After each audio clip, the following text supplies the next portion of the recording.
Is-servizz pubbliku Malti reġa' kiseb l-aqwa riżultati dan ħareġ mir-rapport e-Government Benchmark maħruġ mill-Kummissjoni Ewropea li fih janalizza servizzi governattivi online tal-Membri Stati Ewropej matul is-sena li għaddiet.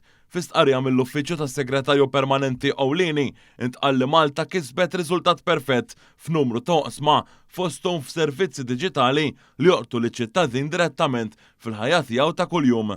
Malta kisbet ukoll punteġġ massimu fuq oqsma diġitali ġenerali bħal sapport liċ-ċittadini li għamlu użu minn dawn is-servizzi, it-trasparenza u kemm is-servizz u mobile friendly. Intqal li meta tikkumpara kollox Malta ġabet riżultat ta' madwar 18% aqwa mill-medja Ewropea fejn rigwardja servizzi diġitali pubbliċi u 14% aqwa mill-medja Ewropea f'dak li għandu x'jaqsam ma' servizzi għan-negozji.